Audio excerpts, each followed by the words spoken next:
5 metre জলসেচ, পানীয় জল, বিদ্যুৎ, শিক্ষার ব্যবস্থার যে বেহাল দশা, এগুলি সবকিছু মিলে রাজ্যের সঙ্গে মহকুমা তো একইভাবে যা প্রযোজ্য তা হচ্ছে আইন শৃঙ্খলা, নেশা কারবার, সমাজবিরোধী দৌরাত্ম্য যেগুলি আছে। সেই সঙ্গে আমাদের এখানটায় দেখবেন আপনারা যে জিনিসের দাম, আমরা কেউ আজকে ভালো নেই।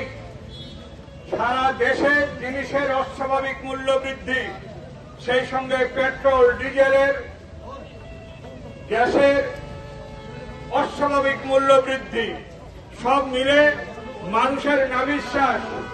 সেই দাবিগুলি আমরা মনে করেছি যে মাননীয় জেলা শাসকের কাছে যদি আমরা তুলে না ধরি জনগণকে নিয়ে, তাহলে এই যে চোখ কান বন্ধ করে যে সরকারটা বসে আছে, যে সরকারটা শুধু হিন্দু মুসলমানের খেলা খেলতে জানে, অথচ চুরি দুর্নীতি ঠেকাতে পারে না, ধর্মের নামে রাজনীতি করে আর ধর্মীয় কোষাগার ফাঁকা করে আমাদের দেশের মানুষের আবেগ ভালোবাসার বিরুদ্ধে যুদ্ধ ঘোষণা করেছে। সেই কারণে মানুষের দৈনন্দিন সমস্যা, মানুষের শ্রেণীগত যে সমস্যাগুলি রয়েছে, সেই শ্রেণীর আন্দোলন মানুষকে তীব্রতর করা, গণ আন্দোলনকে তীব্রতর করা, এমনকি যারা ধর্মপ্রাণ মানুষ তাদেরকে ধর্মীয় স্থান বা ধর্মের উপাসনা সে যাতে সঠিকভাবে করতে পারে তার দায়িত্ব আজকের দিনে আমাদের নিতে হচ্ছে।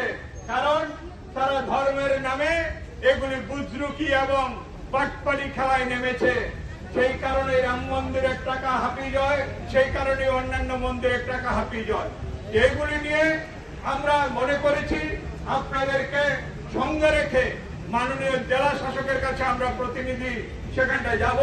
তো আমাদের মাননীয় আরক্ষা প্রশাসনের কর্তৃপক্ষ আমাদেরকে অনুমতি দান করেছে যে বিষ্টাঙ্গন বাজার এলাকায় ঘুরে এখানটায় একটা সভা অনুষ্ঠিত করা, এবং এখান থেকে আমরা প্রতিনিধিরা মাননীয় জেলা শাসকের কাছে যাব 5 জনের প্রতিনিধি দল।